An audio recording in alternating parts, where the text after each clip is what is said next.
लागल राहुल भैया इरो ससुरारी के बात बा वही के बात याद बा इहे के साली मान लेके कहा तरी अपना जीजा जी कि लभ के धरा देली बीमारी हो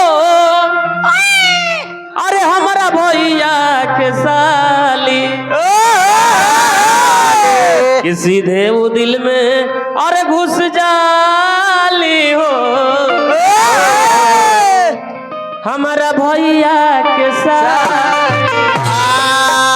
यही भाव में ई लय रहल लय का हो ये बर्तन हो आइए हो माटी के कल मुनिया के ना ये मन रूपी बर्तन हो जैसन में रखब जैसन परसब ओसने हो जाए बड़ी सुंदर भाव लगले ही भाव में लइका मस्कल सेम आई कि हाथ जोड़ी पाओ परदानी हो ए माई सारे दे भवानी तोहरा के माई हम मानी हो ए माई सारे दे भवानी से बाज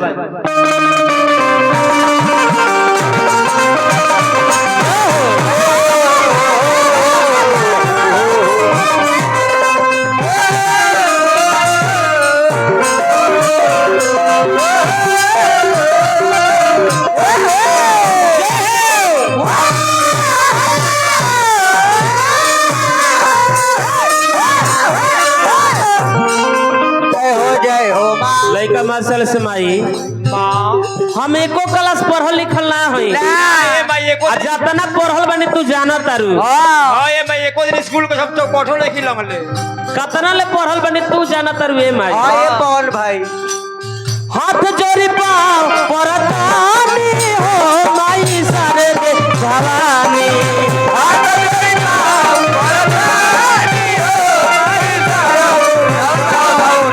हाथ जोड़ी पाओ परदानी हो माई सारे दे भवानी हाथ जोड़ी पाओ परदानी हो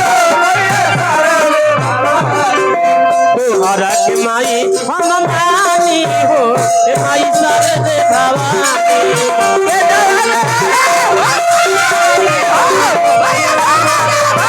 तोहरा के माई हम मानी हो माई सारे दे भवानी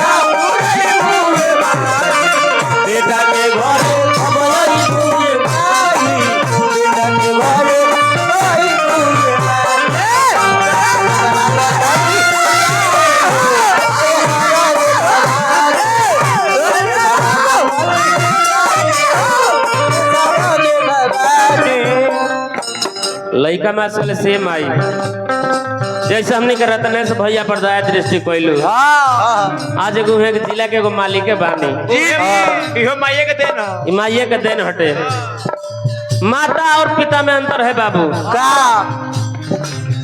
माई के पूजबो तो तारा जीवन मिले आ बाबूजी के पूजबो तो भोजन मिले ना जी लइका माई से सेम आई सोरी के सर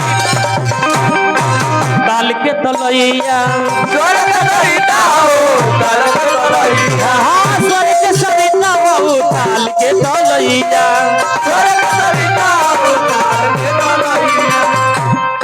अरे हम तार बेटा होई तू ही हमर सोइया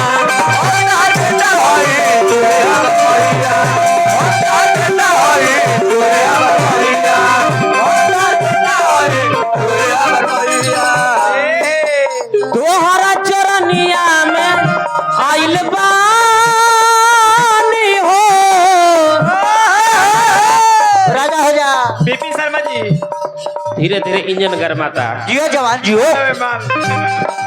तोहरा के माई हम मानी हो, माई सरदे भवानी। तोहरे के माई भवानी हो, माई सरदे कि तोहरा चरनिया में आइल बानी हो। ढेर भजन गावला से मन ना उतला ना बाबू, लोग उगता जाई लोग उगता जाए। पवन भैया बात पकड़ ले बड़े।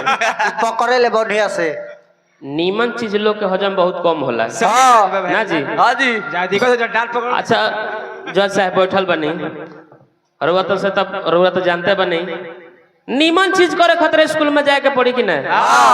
सबे गार्जियन बैठल बा, नीमन चीज करे खतरे स्कूल में जाए के पड़ी। अब बाउर खतरे क्लास बा, 4 गो गोली डंडा खेले लड़का संगे भीड़ एकदम फीटे बानी रउआ। कि तोहरा के माई अरे हम मानी हो, ये माई सारे दे भा।